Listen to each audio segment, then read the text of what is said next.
del Señor, para empezar lo que viene siendo la lectura. Ay, no va a la izquierda, tú ya me acordé, va a la derecha, porque en la izquierda va mi reloj. ¿Dónde va mi reloj? Vamos a orar, vamos a agradecer a Dios. Brooks también, sí. Pues vamos a orar, vamos a agradecer a Dios, vamos a ponernos en disposición para leer lo que toca el día de hoy. Muy bonitas las enseñanzas que vamos a ver el día de hoy, así que muy atentos. Espero tengan ahí su cuaderno, pluma, lápiz, borrador, lo que ocupen para... Aquí están, es que este va a la izquierda. Es decir, el reloj nunca va a la derecha, va a la izquierda, según tengo entendido. Pero bueno, aquí está, y este sigue en la derecha. Perfecto.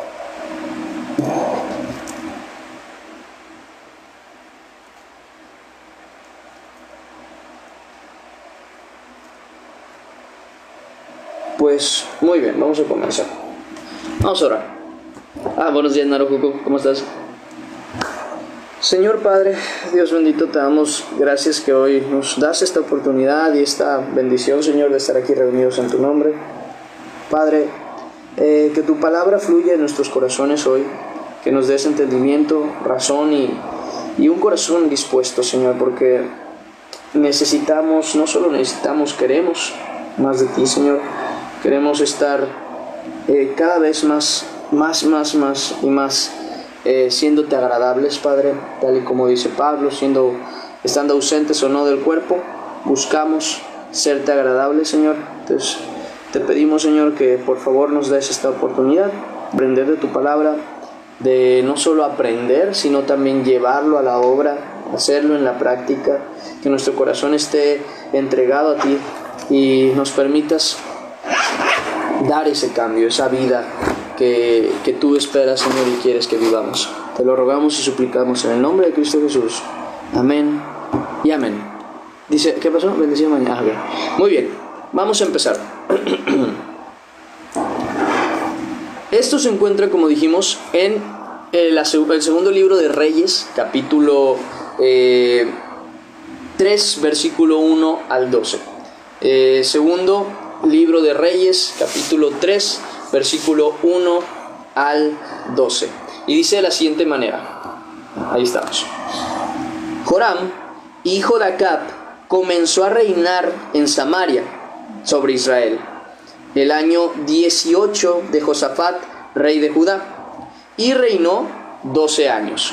Dice, e hizo lo malo ante los ojos de Jehová, aunque no como su padre y su madre, porque quitó las estatuas de Baal que su padre había hecho, pero se entregó a los pecados de Jeroboam. Para el que no recuerda quién es Jeroboam, Jeroboam fue el primer rey de Israel, de Samaria, vamos a decirlo así, porque acuérdense que Israel se dividió en dos, entre los judíos y entre los de Samaria, que es donde está la capital del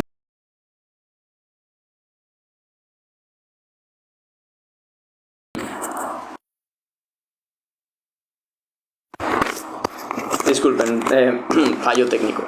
Me ven, ¿verdad? Sí. Decía, y entre Samaria, el rey de Israel. Entonces, eran los dos reinos, obviamente, y el primer rey que fue puesto en Israel para el área de Samaria, para el área de las otras 10 tribus que se separaron de la casa de David, fue justamente Jeroboam. Pero Jeroboam, en vez de ser como David cuando fue llamado al reino, incluso como Saúl, que durante un tiempo siguió al Señor, él desde el principio se separó de Dios prácticamente por miedo, y eso es algo muy importante, que yo una vez le decía a una persona, le llegué a mandar un mensaje una vez a una persona porque le exhortaba sobre una situación y le decía, mira, nadie se puede salvar por miedo, o sea, nadie se va a salvar por miedo, nadie va a conseguir la salvación por miedo, porque se ve desde la Escritura. Cuando vienen los fariseos justamente se acercan a Juan el Bautista, dice que para quererse bautizar, Juan les dice molesto, generación de víboras, ¿quién os enseñó a huir de la ira venidera?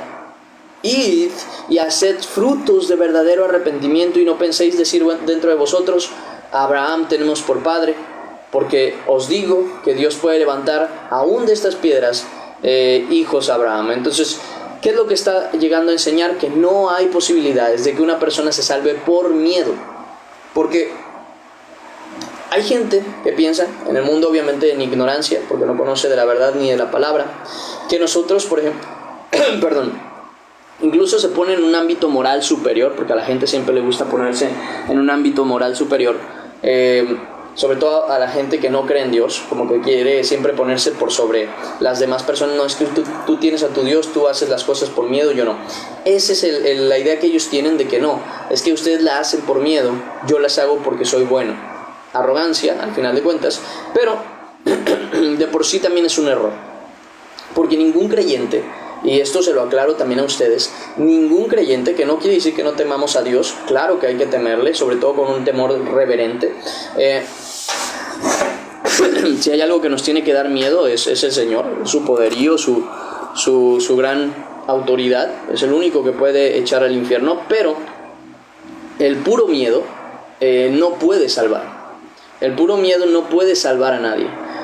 ¿Por qué? Porque Dios conoce el corazón y Dios no está buscando que tú por miedo lo sigas, porque por miedo entonces los demonios también serían salvos, y sabemos que no es así. Pues Santiago dice con claridad, que dice, tú piensas que Dios es uno, bien haces.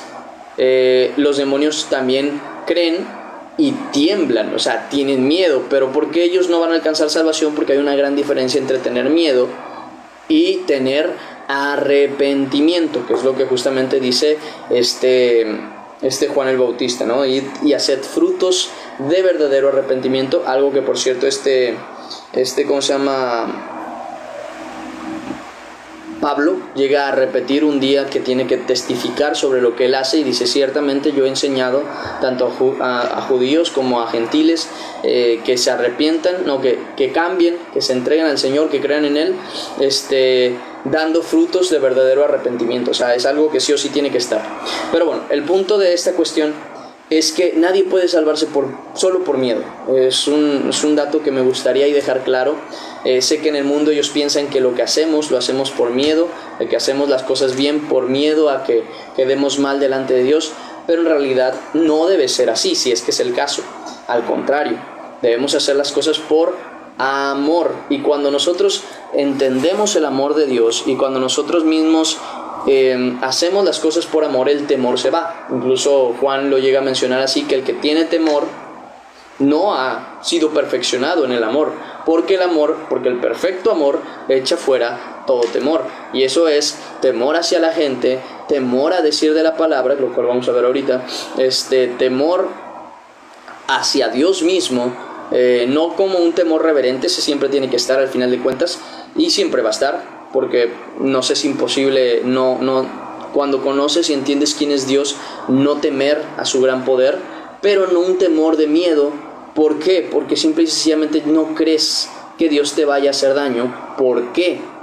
Porque sabes, y daño me refiero a destruirte. ¿Por qué? Porque sabes que Dios te ama, que Dios te rescató, que mandó a su Hijo unigénito para que tú seas salvo. Entonces, obviamente no temes a la perdición, pues tú ya has sido alcanzado por Dios. Ahora lo que tú haces, lo bueno que haces, no lo haces por miedo, lo haces por gratitud. Y eso es otra cosa que tiene que quedar clara en nuestro corazón, que lo que hacemos, el servirle, el dar fruto, el amar, no lo hacemos por miedo a quedar mal con Dios, sino porque gracias a que estamos bien con Dios, por la gracia dada en Cristo, nosotros, en nuestro cambio, en ese nuevo nacimiento que Dios hizo en nosotros, nos lleva automáticamente a actuar en lo que agrada a Dios, porque deseamos serle agradables. Ese es un deseo de corazón, el serle agradable. No es ay Señor, es que si no hago esto, lo que va a pasar es que me voy a quedar pobre, me va a pasar esto, me va a pasar aquello, me voy a perder, me puedo ir al infierno. Y no debe estar ese pensamiento en nosotros, porque si tú eres salvo y fuiste alcanzado por Dios, dice el Señor que no va a dejar que te pierdas. Nadie puede quitar al Señor las ovejas de su mano. Entonces, si ya no hay miedo de perderse, ¿qué es por lo que actuamos? Por gratitud, por amor, por obediencia, porque somos así, porque nuestra naturaleza es la obediencia a Dios, porque ahora que hemos nacido de nuevo, No podemos andar en desobediencia porque si no, no nacimos de nuevo. Es una prueba, es una demostración, es la naturaleza de nuestro nuevo ser. Entonces, es esa cuestión. Incluso la Escritura dice que los cobardes no heredarán el reino de los cielos. Eso está en Apocalipsis. No entrarán, ellos tendrán su lugar. Dice que los miedosos o cobardes, algo así dice, no tendrán su lugar juntamente con su lugar juntamente con Satanás en el lago de fuego. Entonces no va a entrar ningún miedoso al reino de los cielos, sino solamente los valientes, la gente que cree. La valentía entra no desde que yo puedo, yo soy, no. La valentía entra en el ámbito en el que tú dices: yo creo en el Señor, y si Dios está conmigo, ¿quién contra mí? Esa es la valentía que a Dios agrada, porque es una valentía basada en el amor a Dios y la fe. Pero bueno, mencionando esta cuestión, seguimos con lo que viene siendo la lectura. Que reinó 12 años, hizo lo malo como su padre, pero dice, pues entregó a los pecados de Jeroboam, que decíamos que Jeroboam era justamente el primer rey de Israel, que pues se alejó inmediatamente de Dios. No hubo temor en su corazón a Dios, tampoco intenciones de cambiar, y eso que fue Dios quien le prometió el reino, y de por sí se lo cumplió. Y dice: hijo de Nabat, que hizo pecar a Israel, creo que va a tener que ir por agua, a Israel, y no se apartó de ellos. Y esta parte es bien importante. ¿Cuál? El último párrafo, la última parte. Y no se apartó de ellos. ¿Por qué la Escritura remarcaría la situación de que pues no se apartó de esos pecados? Obviamente porque había posibilidad de que se apartase de los pecados. Y esto es lo primero que vamos a ver hoy, porque a veces como que nos cuesta entender esta situación, entramos en depresión y en problemas porque nos hemos equivocado tanto o hemos pecado tantas veces que decimos: bueno, yo ya estoy perdido, o sea, ¿de qué me sirve? Pero realmente no es así. Pues sí hay no solamente uno, sino varios versículos que nos expresan en la Escritura no solo nuestra posibilidad, sino nuestra obligación a apartarnos del mal camino y de lo malo que estamos haciendo y de las malas amistades y de todo lo malo, para volvernos a acercar a Dios. Y el primero es en Ezequiel, donde vemos que hay una oportunidad de alejarse de nuestros pecados para no sufrir la consecuencia de la muerte, sobre todo la muerte eterna. Ezequiel, capítulo 18, versículo 21. Ese es el capítulo 21. Capítulo 18, versículo 21, dice de la siguiente manera: mas el impío, si se apartare de todos sus pecados que hizo, y esta es una parte importante, no está diciendo de algunos, no está diciendo de más o menos los que mejor le funcionan, no. Si el impío se apartare de todos sus pecados, porque vuelvo a decir, el nacimiento nuevo en el Señor es un nacimiento en el que tu corazón no te permite pecar, al menos en conciencia. Y en conciencia quiere decir queriendo ir en contra de Dios, como cuando un hijo se enoja: no me deja salir, pues tiro todo, pues hago berrinche. No, eso nunca lo hagan con Dios, eso nunca lo hagan, porque ahí sí puede que no haya perdón. Porque bueno, tendríamos que irnos al libro de Hebreos, donde dice que si pecáremos conscientemente, después de haber conocido la verdad y todo eso, solamente queda una expectativa de pecado, de juicio y no sé qué. Es porque ese tipo de pecados es pecados conscientes. Acuérdense que el pecado es un ataque contra la ley de Dios, una desobediencia, una rebeldía. Incluso lo dice la Escritura en muchas ocasiones como rebeldía, y la rebeldía es una decisión personal de ir en contra de la autoridad, para rebelarse, para ponerse sobre la autoridad en muchas ocasiones. Entonces, si de corazón tú has cambiado, nunca vas a tener ese deseo de rebelarte contra Dios, ni por pago, ni por enojo, ni por molestia, porque hay gente que sí pone esa perspectiva de que, pues si Dios no me hace, no me enaltece, no dice, pues yo me voy a ir al mundo. Pues ¿para qué sigo aquí? Adelante. pero salvación no vas a tener, y eso es una realidad que tienes que tener en cuenta. Porque si ya conociendo la verdad, si conociendo el amor de Dios, si conociendo lo que Dios entregó por ti, si conociendo que no merecías la salvación, ni merecías el evangelio, ni merecías estar con Dios, y aún con todo y eso Dios dio a su Hijo para que diera su vida por ti, si aún con entender las maravillas y el amor que tiene por ti, de plano, aún así tienes la osadía de decir, bueno, pues si Dios no me cumple esto como si lo merecieras, pues me voy. Ciertamente, claro, conociendo la verdad, ya conociendo todo el evangelio, conociendo el Espíritu Santo, teniendo comunión con Él, si aún con eso alguien se alejare de Dios, mira, y se alejare con esa intención de ponerse en contra de Dios, acuérdense que aquí es, o estás a favor de Dios o estás en contra. Entonces, cuando de corazón, esto es conciencia, cuando de corazón tú te pones en contra de Dios, cuando tú piensas que estás haciendo tu vida y no te das cuenta que estás en contra de Dios, es muy, muy aparte. Y también cuando tú dices, bueno, sí he estado pecando, la verdad es que he estado, pero no quiero seguir pecando, solo que no sé cómo salir de eso, tampoco es estar en contra de Dios voluntariamente. Voluntariamente es ponerse en contra de Dios, como enemigo de Dios. Esas personas, miren, por esas personas ni oren, ni busquen, ni esperen, porque quien de verdad se puso en contra de Dios, sabiendo la verdad, esa persona está perdida. Ya no hay vuelta atrás, porque ¿qué le puedes decir? Cristo te ama, Él lo sabe. Cristo dio su vida por ti, Él lo sabe. Sufrió lo sabe. Fue crucificado, puso sus pecados sobre Él, lo sabe y no le importó. No le va a importar. No importa que le digas más adelante, lo único que está buscando es, en su arrogancia, que Dios le obedezca y no al revés. Entonces nunca pongamos ese corazón en nosotros y tampoco perdamos el tiempo con esa gente.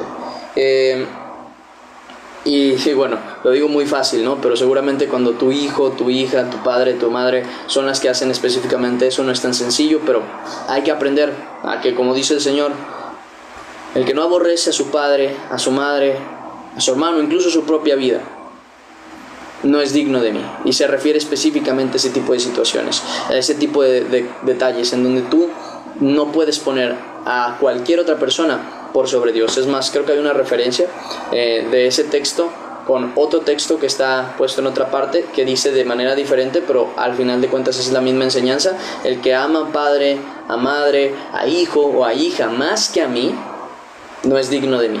Entonces, es esa parte a lo que se refiere principalmente. ¿Cuesta? Sí, cuesta. Cuando conocen, cuando saben, no cuando tienen una idea de, no, cuando de verdad conocen, cuando han tenido al Espíritu Santo en ellos, cuando han, ¿cómo se dice?, recibido la verdad y no tienen intenciones de volver, sino que se rebelan contra Dios porque yo soy el que tiene que mandarle a Dios, yo soy el que tiene que buscar, Dios tiene que buscar mi aprobación, no yo la de Él. Es ahí donde tú te das cuenta que esas personas, pues no, de plano no. Esas personas no somos nosotros. No somos nosotros, así que esos pecados no son los que cuentan, sino los que cometes. Bueno, de esos pecados dice el Señor, aléjate de todos. Sabes que estás en adulterio, aléjate del adulterio. Sabes que estás en fornicación, aléjate de la fornicación. Sabes, y fíjense que cuando lo menciona con aléjate, es aléjate. Solamente te puedes alejar de algo huyendo. Solamente puedes alejarte de un pecado huyendo de él.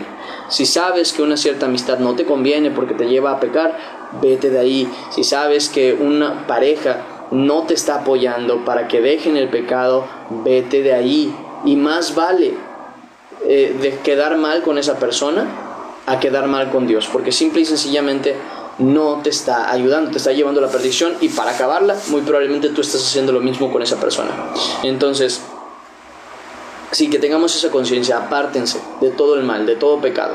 La gente que fue sanada por Cristo también, Jesús les dijo exactamente lo mismo: vete y no peques más. Entonces, que seamos conscientes que el que tiene un cambio verdadero en Cristo se aleja del pecado en su totalidad, o como algunos dicen, está en la lucha, pero se esfuerza por de verdad dejar el pecado, y da igual lo que tenga que sacrificar por conseguir alejarse del pecado, lo deja, porque lo vemos con Jesús cuando dice él: si tu ojo o tu mano te son ocasión de caer, córtalos y sácalos y échalos de ti. porque mejor te es entrar sin mano o sin ojo al reino de los cielos que ser echado completo al infierno. Entonces, si no tenemos la disposición y el corazón para tener la intención incluso de quitarnos la mano y el ojo, no vamos a poder estar con el Señor, porque simplemente vamos a seguir en pecado. Si decimos, no, pues es que no puedo dejar a mi pareja, no hay forma, o sea, no hay forma de alcanzar ese lugar que Dios nos está pidiendo. Y sí, sé que suena muy exigente, pero es que lo es, y es el Dios que hace el cambio, el que te muestra que es así. Sed perfectos como vuestro Padre que está en los cielos es perfecto. Que dejemos el pecado atrás. Quiere decir que desde que tú te conviertes a Cristo nunca más vas a pecar. Pues no es así. Quiere decir que voluntariamente te vas a negar tantas veces como sea posible a pecar, porque si lo dice el Señor, si tu hermano pecare contra ti, ve y repréndele, o sea, puede pecar. Si alguno pecare, restauradle como espiritual, puede pecar. O sea, sí es posible pecar, pero el detalle está en que si alguien es de Cristo, ese pecado no puede durar en uno, no puede prevalecer, no puede dominar el corazón de un creyente, no puede ponerlo por sobre Dios. No, pues si yo quiero seguir viendo pornografía, pues tengo que dejar a Dios, pues dejo a Dios. No puede ser. O sea, antes deseas, anhelas y te esfuerzas y pides y ruegas y crees que Dios te va a librar de ese pecado, y lo hace. Soy un ejemplo vivo de eso, y hay muchas más personas también que son ejemplos vivos de que Dios los ha dejado sin pecado. Entonces andamos en santidad. No quiere decir perfecto, no quiere decir que nunca pequemos, quiere decir que entre tanto que está en nuestras posibilidades y nosotros estamos conscientes de esto, evitamos pecar hasta en lo más mínimo.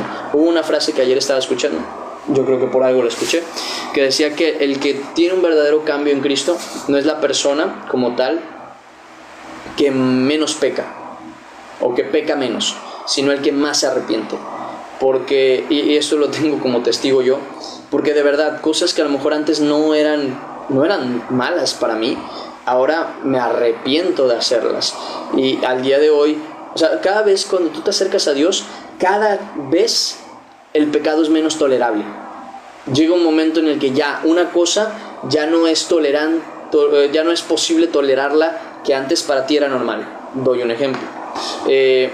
Un muchacho que estaba en fornicación, cuando llega a Cristo deja la fornicación, pero a lo mejor sigue en pornografía, y luego Dios lo hace entender y hace el cambio y deja la pornografía, y a lo mejor ya no anda en pornografía, pero anda viendo a las muchachas, pero luego se arrepiente también de eso porque está poniendo en su corazón lo que no debería hacer, y entonces deja de ver a las muchachas. Y entonces la próxima vez cuando volteas por accidente, porque su carne lo llamó a ver a una muchacha, inmediatamente se voltea y Señor, perdóname, no quiero ver ni debería ver eso. Y dices, pero eso no es nada. Claro, pero para Él lo es, porque Él conoce la perfección de Cristo y conoce que ese es el estándar que Él debe cumplir. Entonces cuando no lo cumple, hay dolor en el corazón y hay un arrepentimiento mayor. Entonces a lo mejor antes tú decías groserías por todos lados, y ahora tan solo decir una palabra corrompida te duele. ¿Qué es una palabra corrompida? Una palabra que las personas utilizan, que no deberían ser utilizadas para mal, pero las utilizan para mal. Entonces ya como que dices, no, prefiero no decir esas palabras, prefiero no sonar mal, sino hablar recta y correctamente. En el caso, es una persona que cada vez se arrepiente más, no porque peque más o menos que antes, sino porque de corazón entiende que la maldad que estaba en su vida ahora es más visible y ahora se arrepiente más. Es principalmente ese hecho, ¿no? Entonces dice aquí: mas el impío, si se apartare de todos sus pecados, si se alejare, si tratare de aquí está la respuesta, que no pusiese pretexto para ningún pecado. Que no pusiese pretexto para ningún pecado, que dijera, no, sí, yo pequé, esto está mal, esto que estoy haciendo está mal, esto de decir groserías está mal, esto de hablar de esta manera está mal, esto de ir y hacer esto está mal, quiero alejarme de eso. Dice de tales personas, y guardare todos mis estatutos, o sea, dijera, mira, yo ya no quiero hacer lo malo, quiero hacer lo bueno. Se aleja de lo malo y empieza a acercarse a la bondad de Cristo. Dice de tal persona: e hiciere según el derecho y la justicia, de cierto vivirá, no morirá. Y cuando dice la Escritura no morirá, no dice y no morirá en su juventud, ni tampoco dice vivirá durante más años. No, dice no morirá, porque está hablando de la vida eterna, está hablando de la salvación, está hablando del verdadero cambio. Pero ¿qué dice del justo? Dice, bueno, seguimos leyendo, para ir entendiendo este texto. Voy a leerlo desde el principio para que lo tengan más en cuenta, perdón, más en memoria. Dice: mas el impío, si se apartara de todos sus pecados que hizo, y guardare todos mis estatutos, e hiciere según el derecho y la justicia, de cierto vivirá, no morirá. Todas las transgresiones que cometió no le serán recordadas. En su justicia que hizo, vivirá. O sea, esta es la parte que yo les decía, que el Señor no toma en cuenta tu pasado. Y esto es algo que yo les dije la vez pasada, no me acuerdo cómo se los mencioné, pero les decía, no den vueltas a lo que ya hicieron, porque sí, lo que ya hicieron estuvo mal, tiene que haber un arrepentimiento, claro que sí, pero el arrepentimiento se muestra en no volver a hacerlo, no en estarlo recordando a cada rato. Es en no volver a hacerlo, en negarse a volver a pecar de la misma manera. Eso es un arrepentimiento, no el hecho de todo el tiempo estarte atormentando, diciéndote que eres un maldito, eres alguien malo, no. Es decir, ¿sabes qué? Yo hice eso antes de conocer a Cristo, o incluso después de haber conocido la verdad y estoy arrepentido. Cambias y dejas de hacerlo. Es una persona que de verdad se arrepintió, es una persona que de verdad cambió, es una persona que ya no vive en su injusticia, sino que vive en la justicia. Y cuando vives en la justicia, cuando vives por medio de la fe en Cristo, es tan sencillo y tan simple como decir, eres una nueva criatura.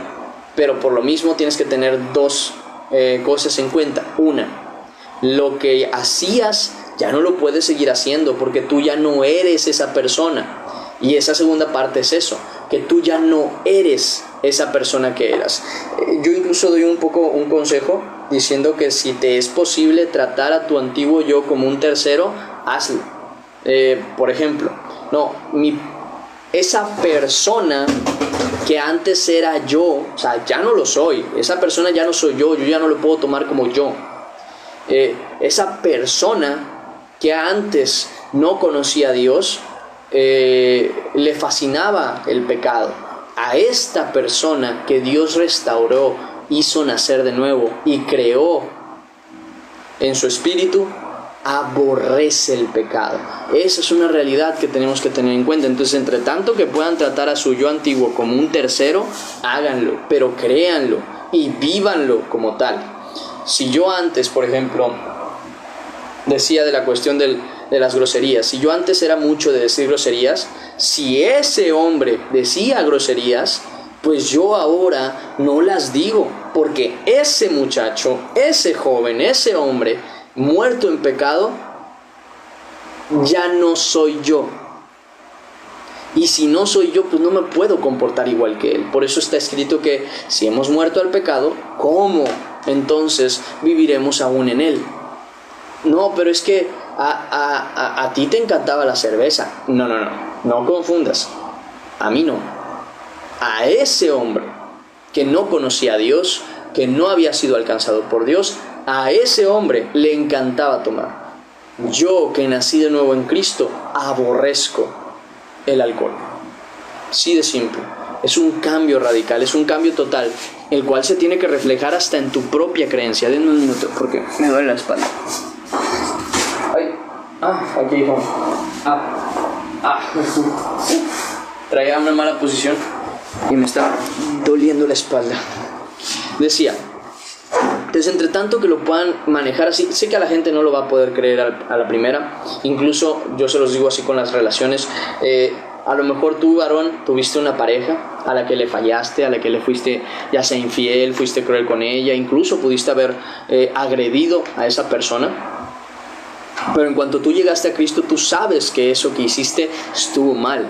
y jamás, jamás lo volverías a hacer, porque ahora entiendes la misericordia de Dios, porque entiendes el trato de Dios en tu vida. Y cuando esa persona se acerque a ti otra vez y te diga, es que tú eres, no, de verdad lamento todo lo que te hice y todo lo que te hizo ese hombre, porque ese hombre ya no soy yo, y ese hombre ya no es la persona que vive y que ves al día de hoy. Ese hombre murió en la cruz con Cristo. Cuando Cristo me alcanzó, Él me hizo resucitar en su vida y hoy soy una persona nueva. Hoy no puedo, ni quiero, ni haré el vivir como vivía antes. Y eso también, por lo mismo, tienes que entender que la gente no te lo va a entender al principio. De verdad, para ellos sigues siendo la misma persona, para ellos te sigues viendo igual, para ellos no has nacido de nuevo. ¿Cómo se demuestra que has nacido de nuevo? Con el cambio. Con el hecho de que antes te molestaba una cosa y ahora ya no te molesta. Y dicen, bueno, ¿y qué te pasó? Nací de nuevo. Eso es lo que me pasó. Nací de nuevo.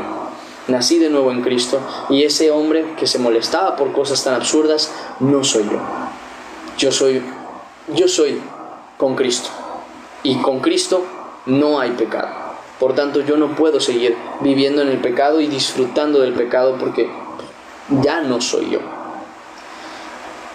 Entonces, el hombre y la mujer que se aparta de la impiedad vive en la justicia, y en su justicia, dice el Señor, vivirá. Sus antiguos pecados no le serán recordados, sino que vivirá en lo actual. Por eso Pablo dice, por tanto, si antes a alguien conocimos según la carne, incluso si conocimos a Cristo según la carne, ahora ya no le conocemos según la carne, sino, se trabó, ¿verdad?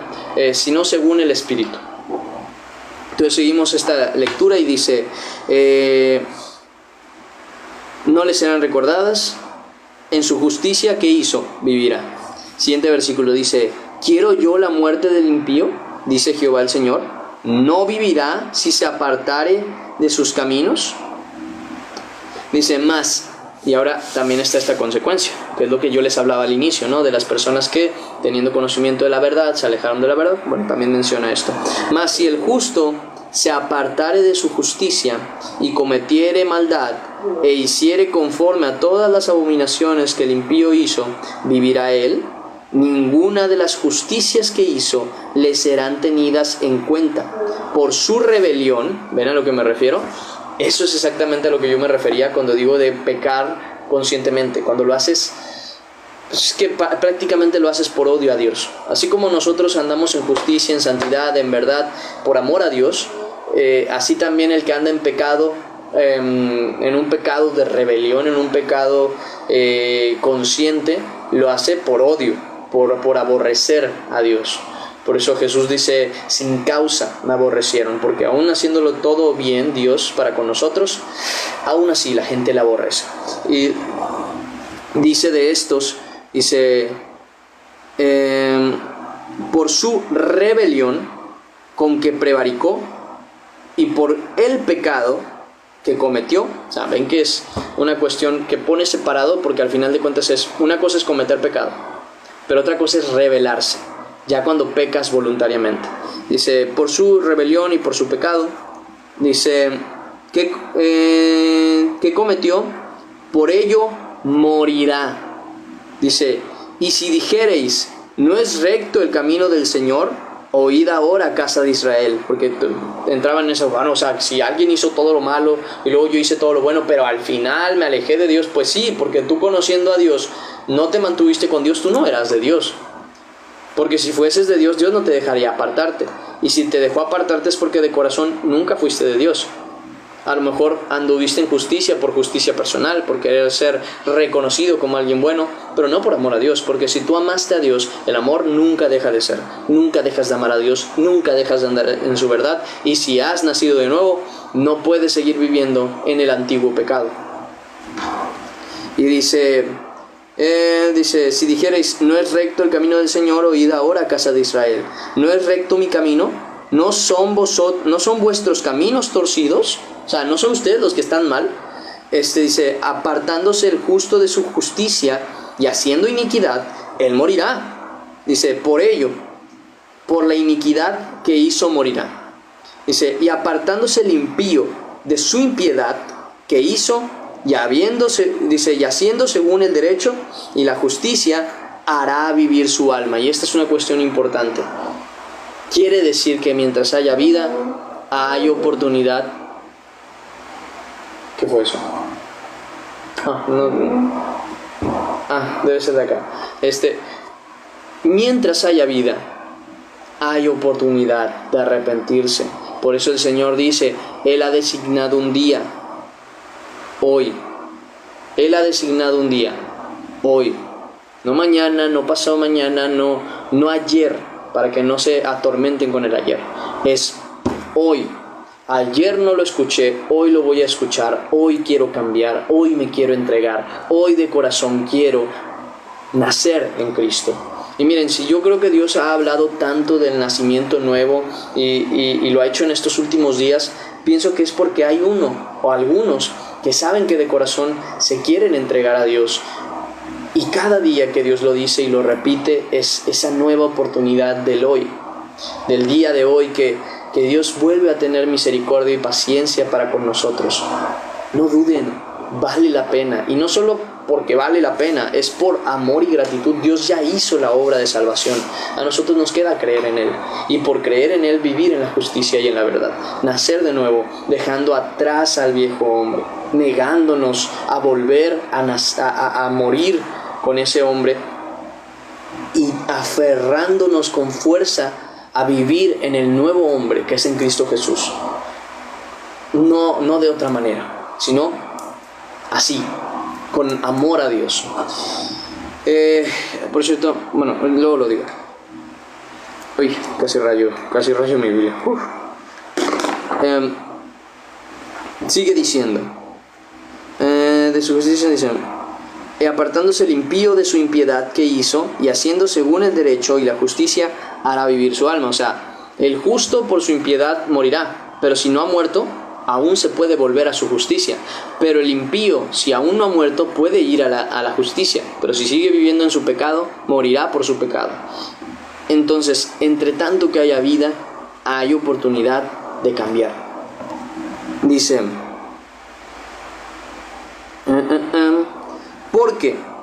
porque miró y se apartó de todas sus transgresiones. Eso está dando la justificación de por qué el impío vivirá. Porque miró y se apartó de todas sus transgresiones que había cometido, de cierto vivirá, no morirá. O sea, porque se habrá dado cuenta, oye, estoy muy mal. Estoy tratando mal a mi mamá, estoy tratando mal a mi papá, no estoy honrando a ninguno de los dos, tampoco tengo una buena relación con mi pareja. En el caso de que está soltero, ando ahí en pecado, ya sea desde la mente o desde el cuerpo. Estoy haciendo las cosas mal.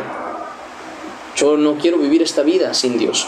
Yo quiero vivir en la justicia de Dios. Y se aparta del mal camino. Esa persona tuvo un verdadero arrepentimiento y esa persona tuvo un verdadero nacimiento nuevo. ¿Por qué creen que aquí Dios no está dando espacio para que el justo diga, bueno, si el justo se apartó de su justicia y vivió en impiedad, pero si vuelve a su justicia? ¿Por qué no lo dice? Porque estamos hablando de una salvación eterna.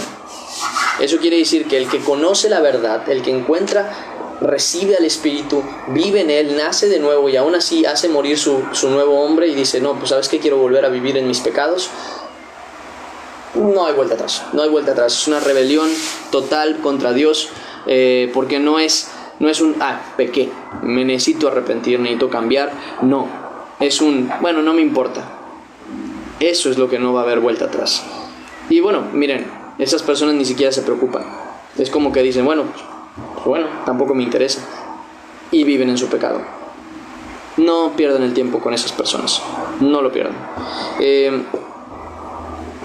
Pero del impío dice que miró. O sea, se dio cuenta de que estaba en pecado. Se dio cuenta que estaba en el mal camino. Por eso es tan importante que nosotros cuando predicamos el Evangelio, prediquemos sobre el pecado. sobre el pecado que está en nosotros, sobre el mal camino que tenemos, para que las personas que se acerquen a Dios puedan saber de qué cosas se tienen que apartar. Luego no queremos decir en qué cosas está el mal o en qué cosas está el pecado. ¿Y qué es lo que sucede? Pues que simple y sencillamente la persona dice, sí, yo me convierto a Cristo, pero nunca cambia, porque nadie le dijo, ¿sabes qué? Esto hay que cambiarlo. Para acercarte a Dios hay que apartarse del mal camino, y como nadie se lo dice, nadie le ama como para decírselo, sigue en su impiedad. ¿Y qué pasa al final? Él muere por su pecado, pero también nosotros somos culpables por nunca haberle dicho que estaba mal. Si el día de mañana alguien de la iglesia sobre todo perece y estaba en un pecado y todos sabían de ese pecado y nadie le había dicho nada, esa persona murió por su pecado y muy probablemente no alcance salvación, porque el que practica el pecado es del diablo, no de Dios. Pero si nadie le dijo, no solamente es culpa del pecador, también de todos los que sabían que él estaba en pecado y nadie le advirtió, nadie le corrigió, nadie le exhortó. También es culpa de ellos porque estaban conscientes de a dónde iba su hermano, que iba al camino de la muerte. No le avisaron, cayó, murió, y es también culpa de uno. Culpa también de uno. Entonces, cuando se predica el Evangelio, se predica sobre el arrepentimiento y sobre el cambio, sobre el alejarse de los pecados. Dice, porque miró y se apartó de todas sus transgresiones que había cometido, de cierto vivirá, no morirá. Si aún dijere la casa de Israel, ¿no es recto el camino del Señor? ¿No son rectos mis caminos, casa de Israel? Ciertamente vuestros caminos no son rectos. Por tanto, yo os juzgaré a cada uno según sus caminos, oh casa de Israel, dice Jehová el Señor. Convertíos y apartaos de todas vuestras transgresiones, y no os será la iniquidad causa de ruina. Echad de vosotros todas vuestras transgresiones con que habéis pecado, y haceos un corazón nuevo y un espíritu nuevo, el nacimiento nuevo. Dice, ¿por qué moriréis, casa de Israel? Porque no quiero la muerte del que muere, dice Jehová el Señor. Convertíos pues y viviréis. Y viviréis. Y esto no es nuevo. Y quiero dejar claro que no importa el pecado, la gravedad, es que yo no me lo merezco. Nadie se merece a Dios, nadie. Nadie va a ser salvo porque se lo merecía. Fuimos hechos dignos, no que éramos dignos. Pero es que yo he pecado menos que... No importa, has pecado y eso es muerte. Directamente es muerte. ¿Te pueden matar más o te pueden matar menos? No, te pueden matar y se acabó. No hay puntos intermedios en la muerte. O mueres o no mueres. Entonces, si la paga del pecado es muerte, da igual si es un pecado muy grande por el que te mereces mucho la muerte o te mereces un poco la muerte. Pero si te la mereces, vas a morir. Entonces, no es que no haya pecados más grandes y pecados más pequeños, porque lo hemos visto aquí. Incluso dice, pero no fue tan malo como su padre que hizo esto y aquello. Pero igual murió. ¿Por qué? Porque es el mismo camino, es el mismo destino. Si no se arrepienten del pecado. Es que yo no estoy en fornicación, no, pero estás ¿cómo se dice? En adulterio del corazón. Andas todo el tiempo viendo cosas que no son correctas. No estarás pecando contra alguien, o sea, con alguien más bien, pero estás pecando contra Dios. En eso no hay salvación. Por tanto, hay que arrepentirse y cambiar. Y Dios te irá ayudando a cambiar ese pecado. No te va a dejar morir sin ello y sin arrepentirte, porque el arrepentimiento es lo que hace que el corazón cambie. Y luego con el tiempo los hábitos también cambian. Y a lo que voy es que no quiero que se traumen hasta cierto punto y decir, no, pero es que yo fui muy pecador. Claro que sí, claro que lo fuiste, seguramente. Y claramente no te mereces a Dios como yo no me lo merezco. Pero no es una cuestión de merecer, es una cuestión de lo que Él ha hecho por nosotros. No esperen que los hombres nos reciban. A ustedes les debe bastar con que Dios les reciba. No esperen que los hombres, y con hombres saben que siempre que me refiero a hombres me refiero a la humanidad, porque como que me acostumbré mucho a la Biblia que así lo menciona.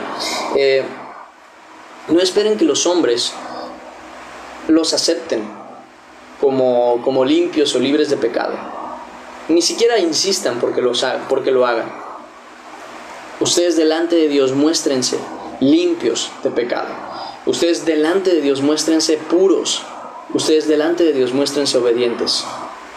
Y entonces, cuando tus caminos son agradables delante de Dios, dice la Escritura que Él te hace estar bien con tus enemigos, y también que cuando tú atas a tu cuello la misericordia y la verdad, hayas gracia delante de Dios y también de los hombres. Pero eso es algo que pasa con el tiempo. Entonces, si en algún momento fuiste considerado a lo mejor iba a decir una calaña, pero no sé si sería la palabra correcta, sería un patán, o una mujer, sí, que no valía la pena, no sabría decir cómo se dice, no creo que se diga patana, saben que no eres una persona que vale la pena, o que valía la pena, y tienen razón, no lo valías, pero ahora que fuiste puesto en el camino del Señor, ahora te toca demostrar que hubo un nacimiento nuevo, que ese hombre, que esa mujer murió hace mucho tiempo juntamente con Cristo en la cruz. Tú ya no vives en el pecado, tú vives en la justicia de Dios, moriste al pecado para vivir en la justicia de Dios, y eso es lo que se tiene que demostrar, que hubo un cambio. Entonces no importará la cantidad de pecados, importará la nueva fe, el nuevo camino, que es el camino de santidad, Jesús, en el que tú andas. Lo vemos desde Isaías capítulo 1. No, está doblado. Está. Isaías capítulo 1. Si quieres aquí, así que Isaías capítulo 1, versículo 16, nos muestra esto. Lavaos y limpiaos, quitad la iniquidad de vuestras obras de delante de mis ojos, dejad de hacer lo malo. Y luego dice, pero fíjense esta cuestión, fíjense que siempre que Dios dice dejen de hacer lo malo, no dice y ya, no, dice deja de hacer lo malo, aléjate del mal camino, pero acércate al bueno, haz lo correcto, vuelve a la justicia, vuelve a la verdad. O sea, no es una cuestión solamente de deja de hacer lo malo, no, es deja de hacer lo malo y comienza a hacer el bien. Es limpia tu corazón y hazlo resplandecer prácticamente. O sea, no es me duele la espalda, creo que dormí mal. Decía, no es una cuestión de ya no hago eso malo, ya, pero tampoco estás haciendo nada bueno. Y dice la Escritura, y esto ténganlo bien en cuenta porque a veces a la gente se le olvida: si sabes hacer lo bueno y no lo haces, te es pecado. Si sabes que ayudar a tu hermano es bueno y no lo haces, te es pecado. Si sabes que es bueno pasar tiempo con tu familia y amarlos y darles ese cariño y darles a conocer la verdad del Evangelio y no lo haces, te es pecado. Porque el que sabe hacer lo que es correcto y no lo hace, le es pecado. Si tú sabes que no te conviene, que no es correcto, no sé, por ejemplo, si sabes que es correcto avisarle a una persona que se le cayó el dinero y no lo haces, te es pecado. Si tú no llegas a ser, no sé, si tú nunca le hablas a las personas sobre el Evangelio, te es pecado. ¿Por qué? Porque sabes que es correcto, pero no quieres hacerlo. Eso también te es pecado. Entonces, tengan en conciencia eso, porque muchas veces queremos dejar de hacer lo malo, pero no hacer lo bueno. Y eso se vuelve un pecado. Tenemos mandatos de parte de Dios, cosas que Dios nos da, que Dios hace. Y creo que tenemos que estar conscientes de esas cosas. No mentir, no robar, no ocultarnos de la verdad. Porque al final de cuentas, cuando hacemos las cosas a escondidas, tengan en conciencia que cuando tú haces las cosas a escondidas, generalmente estás haciendo lo malo. Porque si tú haces las cosas escondidas, ¿qué dice la palabra del Señor? que los que no hacen lo correcto no vienen a la luz. ¿Por qué? Para que sus obras no sean reprendidas. Pero los que hacen lo recto vienen a la luz para que se vea que sus obras son hechas en Dios. Entonces, es lavarnos y limpiarnos de nuestra iniquidad y dejar de hacer lo malo y aprender a hacer lo bueno. Dice, aprended a hacer el bien, buscad el juicio, restituid al agraviado, haced justicia al huérfano, amparad a la viuda. Venid luego, dice Jehová, y estemos a cuenta.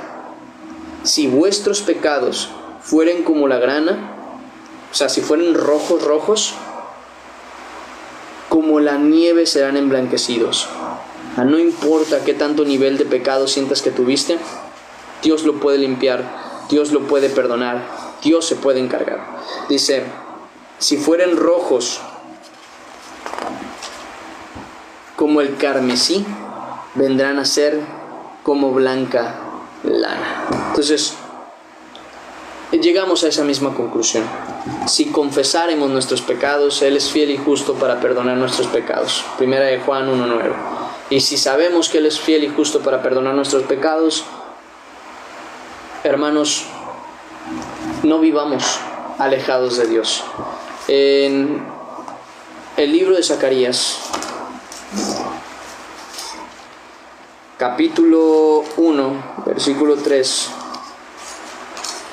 el Señor nos dice de esta manera, se nos hace esta exhortación. Así ha dicho Jehová de los ejércitos, volveos a mí, dice Jehová de los ejércitos, y yo me volveré a vosotros, ha dicho Jehová de los ejércitos. Entonces, si hemos pecado, si nos hemos alejado de Dios, si hemos estado mal y aún estamos aquí con vida, aún hay tiempo de cambiar, aún hay tiempo de arrepentirse, aún hay tiempo de vivir en la justicia de Dios y dejar morir nuestra carne al pecado, viviendo en lo que es correcto y dejando de hacer lo que es incorrecto. Siguiente versículo, era solamente para ver que sí hay una oportunidad de cambiar, sí hay una oportunidad de mejorar, y bueno, desafortunadamente Acab nunca lo hizo, nunca se apartó de los pecados que había cometido. Dice, entonces Masa, rey de Moab, era propietario de ganados y pagaba al rey de Israel 100,000 corderos y 100,000 carneros con sus vellones. Pero muerto Acab, el rey de Moab, se rebeló contra el rey de Israel. Dice, salió entonces de Samaria el rey Joram y pasó revista a todo Israel. Y fue y envió a decir a Josafat, rey de Judá, el rey de Moab se ha rebelado contra mí. ¿Irás tú conmigo a la guerra contra Moab? Y él respondió, iré, porque yo soy como tú, mi pueblo como tu pueblo, y mis caballos como los tuyos. Y dijo, ¿por qué camino iremos? Y él respondió, por el camino del desierto de Edom. Salieron pues el rey de Israel, el rey de Judá y el rey de Edom. Dice, y como anduvieron rodeando por el desierto 7 días de camino, les faltó agua para el ejército y para las bestias que lo seguían. Entonces, dice aquí, el rey de Israel dijo, que ha llamado Jehová a estos 3 reyes, el rey de Israel, el de Judá y el de Edom, dice, para entregarlos en manos de los moabitas. Mas Josafat, el rey de Judá, dijo, ¿no hay aquí profeta de Jehová para que consultemos a Jehová por medio de él? Fíjense, esta parte es bien importante, ni siquiera la había visto, pero no sabía cómo llegarla a mencionar, entonces se las voy a mencionar de la siguiente manera. Hace no mucho, literalmente ayer, si no me equivoco, hablábamos específicamente del hecho de mí, ¿no? De que les decía yo que yo no soy el que pastorea a ninguna persona, ni siquiera el que enseña como maestro, que a través de mí Dios está haciendo la obra en ustedes, que es muy diferente, que no es que yo esté haciendo como si yo mereciera algún beneficio o pago o restitución por mi trabajo, ¿no? Vamos a decirlo así, sino que Dios está haciendo las cosas a través de mí. Y si quieren, pueden decir muchas cuestiones, ¿no? De que nos evitamos, no estoy discutiendo con Dios por no hacerlo, pero sea lo que sea, es Dios el que está haciendo la obra, no yo, o al menos no yo solo. En el caso, cuando ustedes se acercan a preguntar mi consejo, pues yo les puedo dar mi consejo, pero mi consejo no ayuda. Y en muchas ocasiones me ha tocado decir eso. Pues yo te podría dar mi consejo, pero mi consejo no te sirve. Mejor te digo lo que dice el Señor. Y eso es algo que es importante entenderlo. ¿Por qué? Porque a veces andamos buscando varones de Dios, mujeres de Dios a las que preguntar cosas, pensando que ellos van a tener mayor capacidad, pensamiento, entendimiento. Luego por eso somos bien dependientes de pastores, porque decimos, no, es que el pastor me tiene que decir. No, Dios te tiene que decir. Que lo haga a través del pastor es una cosa, pero Dios te tiene que tratar a ti. Y entonces vemos que en aquel tiempo donde solo se podía consultar a través del profeta, ¿qué dicen? Vamos con el profeta para que consultemos por medio de él. No era el profeta el que tenía el poder, no era el profeta quien tenía las respuestas, era Dios. Y él solo era un medio por el cual ellos consultaban a Dios. Entonces no admiren hombres, no admiren personas, no engrandezcan en su corazón a una persona, porque no es esa persona la que actúa, sino Dios a través de esa persona. Incluso Pablo lo decía, no soy yo el que trabaja, aunque trabajó más que todos, dice, no soy yo, sino la gracia de Dios en mí, la que obra. Entonces, no engrandezcan a los hombres, evítenselo, porque luego entramos en idolatría. Incluso yo sí lo digo y lo repito tanto como me es posible, porque quiero que lo tengan bien en cuenta, que no es a mí al que están siguiendo, no es a mí al que están escuchando, no es a mí a quien están obedeciendo a Dios. Que a través de mí ustedes reciban la enseñanza, la exhortación, el mandato. Es una cosa totalmente diferente, pero yo soy el medio, no soy el motivo. Yo no soy ni siquiera soy el medio de adoración. Soy el medio por el que ustedes dan y reciben el servicio.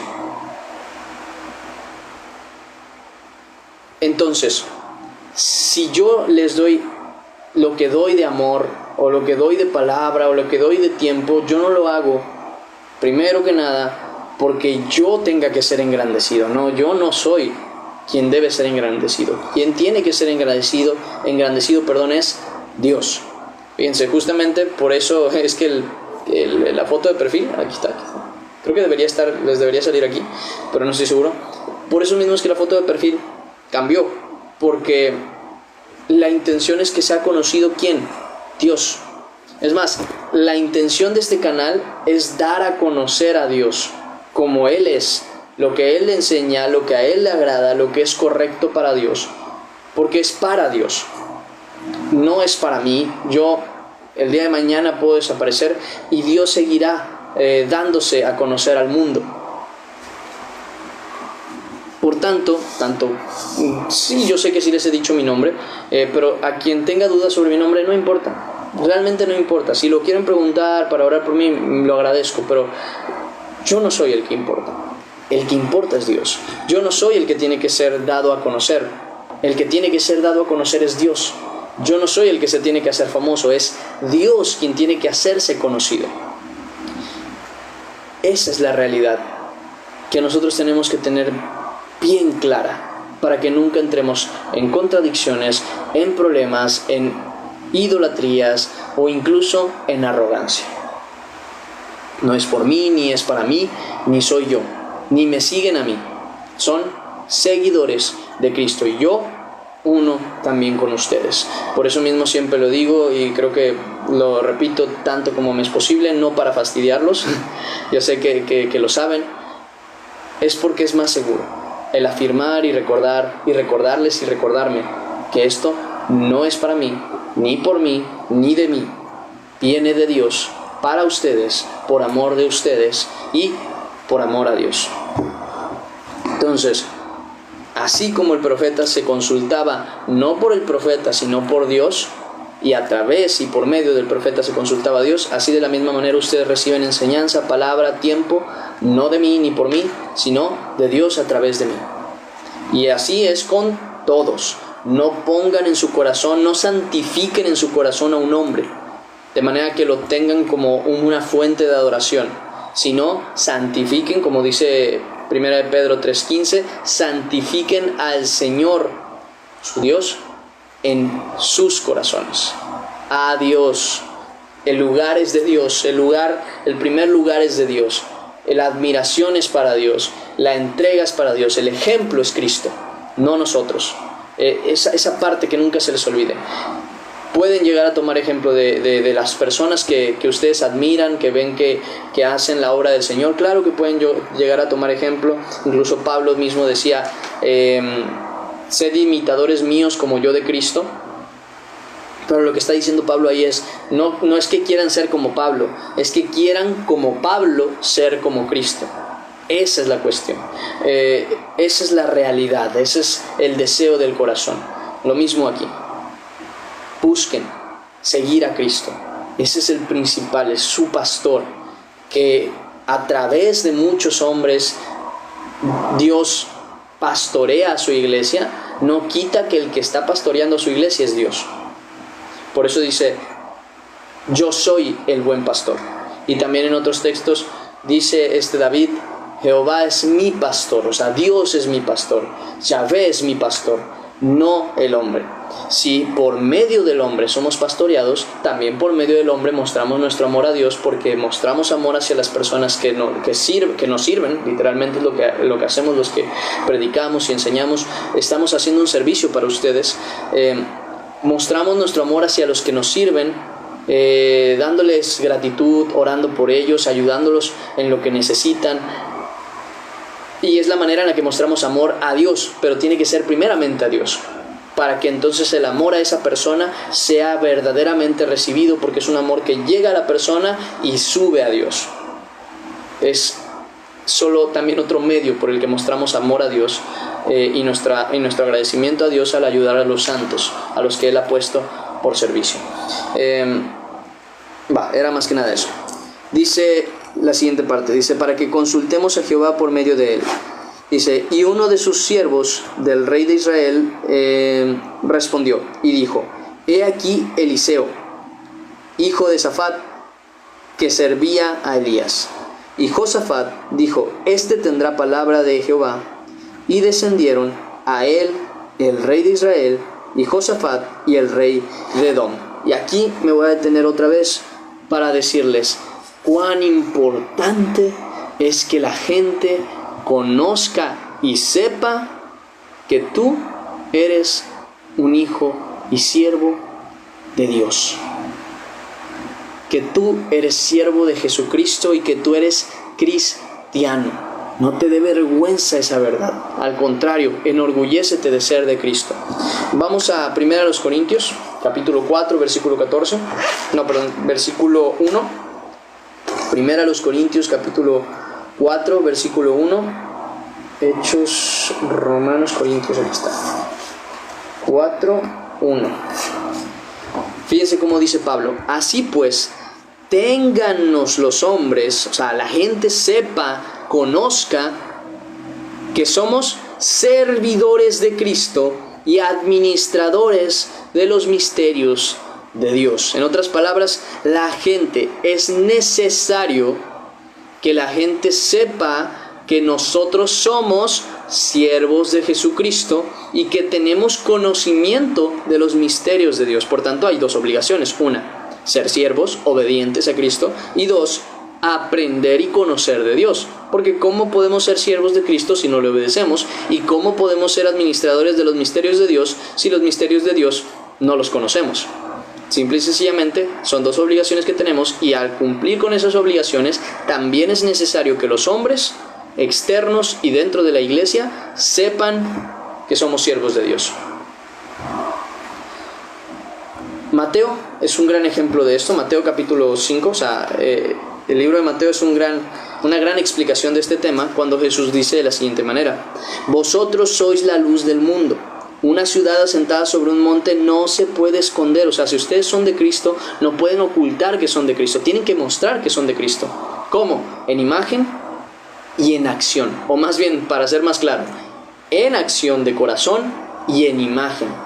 Dice, no se puede esconder, ni se enciende una luz y se pone debajo de un almud, sino sobre el candelero y alumbra a todos los que están en casa. Así alumbre vuestra luz delante de los hombres, para que vean vuestras buenas obras y glorifiquen a vuestro Padre que está en los cielos.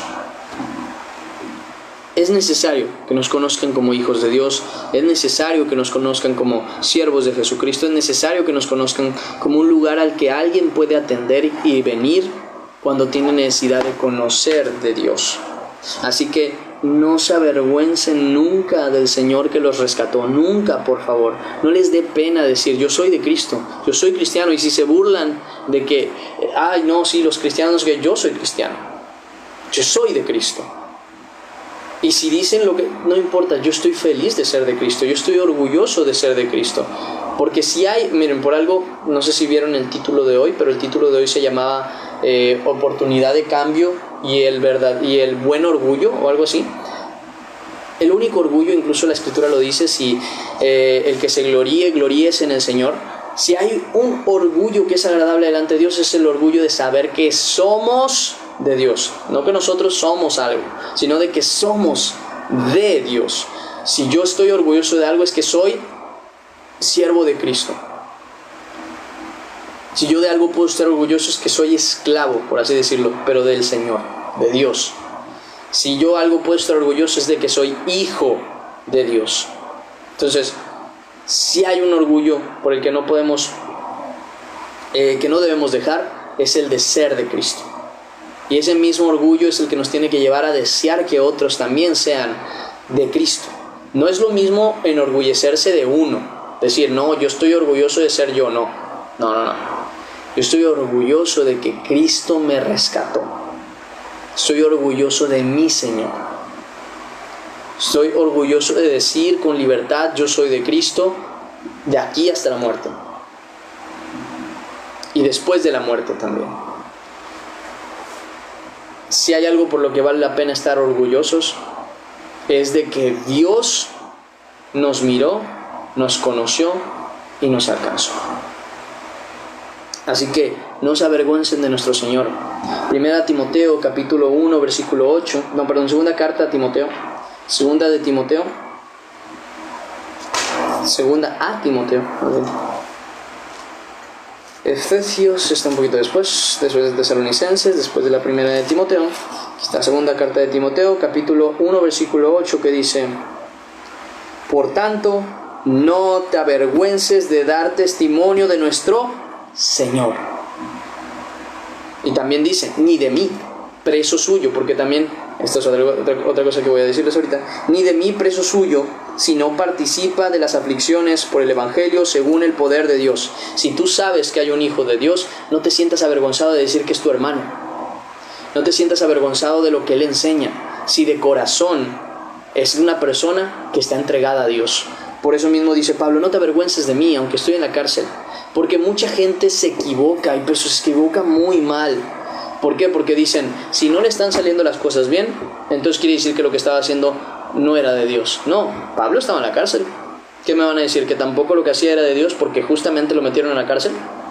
No, son las aflicciones que uno vive. Ahora me dirán, oye, pero entonces, ¿qué pasa con la gente que le va mal hasta en la iglesia? Ah, pues mira, Pablo, cuando llega a Israel, le dicen a algunos de la fe, le dicen, mira, ¿cuántos de Israel, cuántos de Judá han creído en el Señor? Y son celosos de la ley. Dice, por tanto, dice, han escuchado de ti que le dices a la gente que esto, que aquello. ¿Quiere decir que Pablo estaba haciendo mal enseñando lo que enseñaba? No. Pero aún con todo y eso, como era contrario a lo que estas personas pensaban, siendo de la fe, fueron y lo atacaron. Y lo metieron a la cárcel, y le pasó esto y le pasó aquello. Entonces, ¿qué diríamos? Ay, no, qué vergüenza.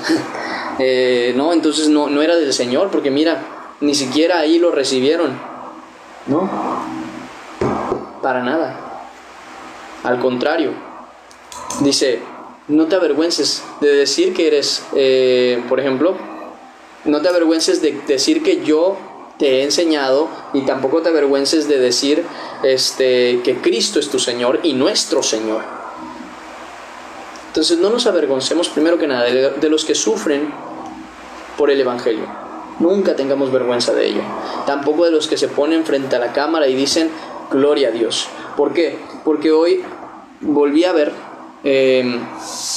a un varón, a que dijo y habló lo que habló en la Premier League. No sé ni en qué partido fue, pero sé que lo pueden poner pastor, habla de Cristo en partido o algo así, les va a salir. Y él dice sobre Jesús y sobre las enseñanzas de Jesús y sobre que Dios bendiga a las naciones, y lo dice como debe decirse, con orgullo. Y si hubiese burlas, y si cayeran burlas contra él, nosotros nos vamos a enorgullecer de que Cristo es nuestro Señor, y que ese varón, por el nombre de Cristo, se puso frente a todos y a decir el nombre de Cristo con orgullo. Eso es lo que no nos debe dar vergüenza. Así como él, yo también tengo que ser. No porque exaltemos al hombre, porque no debemos exaltar al hombre, sino la obra de Dios en él. Y decir, Señor, así como hiciste con él, haz conmigo. Que no me dé vergüenza hablar y decir, tú eres mi Señor. Que si de algo puedo estar orgulloso y feliz es de decir, Cristo me salvó. Yo era pecador, sí, yo me avergüenzo de lo que yo era, pero no me avergüenzo del que me salvó. Me avergüenzo de lo que yo hacía, pero no me avergüenzo del que me sacó de ahí. Me avergüenzo de estar ciego, pero no me avergüenzo de hoy, por Cristo, poder ver. No me avergüenzo de Cristo, ni tampoco del Evangelio. Eso es, por cierto, también Pablo mismo lo dice, no me avergüenzo del Evangelio, pues es poder de Dios para salvación a todo aquel que cree. Romanos 1:16. No debe haber vergüenza en nuestro hablar, en nuestro actuar. Y esta vergüenza nace, y tendría que meterme en un tema incluso más extenso, también del miedo. Que no te dé miedo decir que eres de Cristo. Te puede dar vergüenza hablar de ti. Te puede dar vergüenza estar frente a la gente y decir sobre algún tema, sobre cosas. Te puede dar vergüenza. Pero si tú estás frente a la gente y dices, y alguien dice, uy, no, qué vergüenza ser de Dios, tú puedas decir, a lo mejor no puedes decir nada más, pero en ese momento poder decir con orgullo, yo soy de Cristo y estoy más que gozoso de serlo.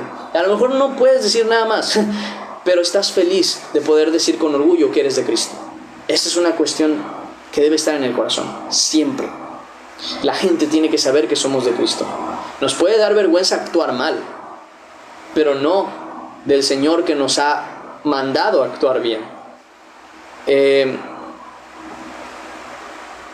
Tengamos en el corazón eso, porque Isaías también lo llega a decir. Isaías capítulo 44